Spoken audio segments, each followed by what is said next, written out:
నీరు ఆపాలంటే గండ్లన్నీ పూడ్చాలి. గండ్లు పూడ్చాలంటే వాతావరణం సహకరించలేదు. వర్షాలు పడ్డాయి. ఆ గట్టంతా కూడా ఎక్కడికక్కడ దిగబడే పరిస్థితుంది.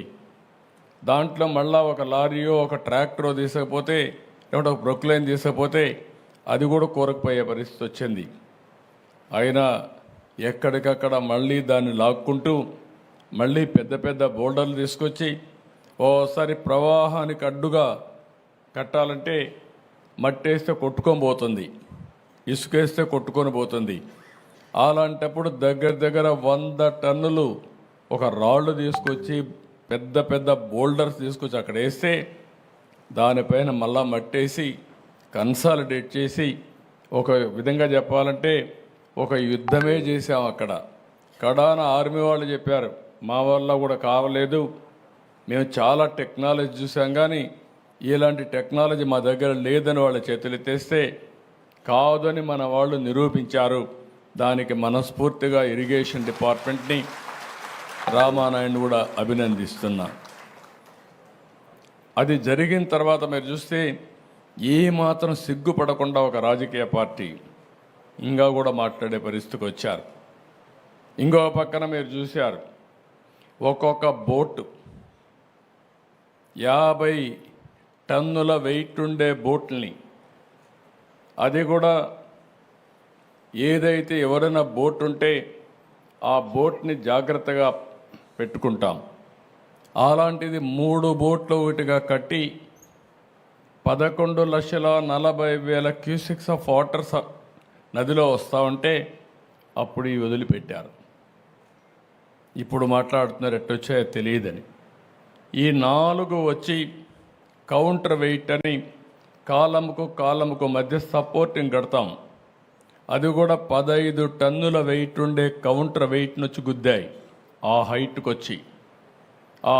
వచ్చి గుద్దితే ఆ కౌంటర్ వెయిట్ 2గా విరిగిపోయే పరిస్థితికి వచ్చాయి 3 కాలమ్స్లో. అంటే మీరు ఊహించుకోవాలి, అదే కానీ కాలమును కానీ గుద్దుంటే ఈరోజు ప్రకాశం బ్యారేజీ మనం చూసేవాళ్ళం కాదు. అది కొట్టుకొని పోతే లంక గ్రామాలు ఏమవుతాయి, ఈ ప్రాంతం అంతా ఏమవుతుంది?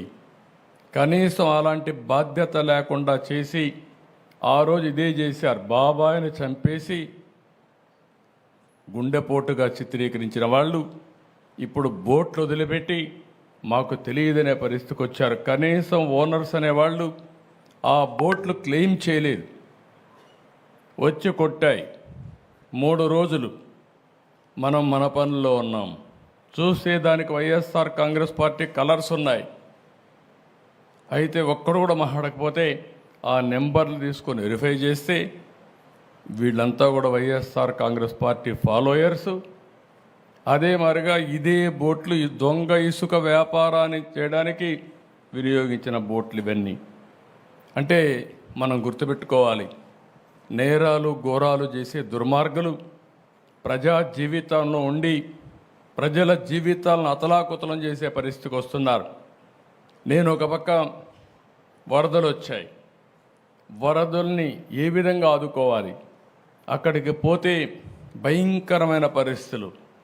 1 రోజు కాదు, 2 రోజులు కాదు, 3 రోజులు కాదు, వరద తగ్గడం లేదు. ఏం చేయాలో తెలియని పరిస్థితి. కనీసం మంచినీళ్ళు ఇవ్వలేకపోతున్నాం, తిండి అందించలేకపోతున్నాం.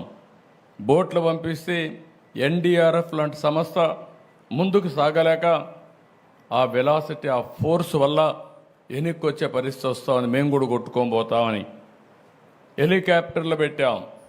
హెలికాప్టర్లో ఫుడ్ తీసుకుపోయిస్తే కొంత వేస్ట్ అవుతూ ఉంది, కొంతవరకే చేరుతూ ఉంది.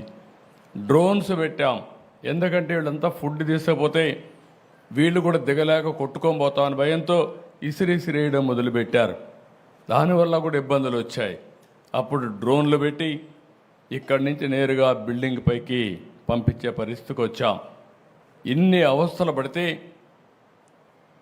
ఏదైతే వైఎస్ఆర్ కాంగ్రెస్ పార్టీ ఒక పేపర్ పెట్టుకొని విషం జిమ్ముతున్నారు అంటే ఓడిపోయారు కాబట్టి, ప్రజలు ఓడిచ్చారు కాబట్టి ఈ ప్రజలపైన ద్వేషం పెంచుకొని ఏదో ఒక విధంగా నష్టం చేయాలని ఆలోచించే పార్టీలు ఏమనాలి నాకైతే అర్థం కావడం లేదు.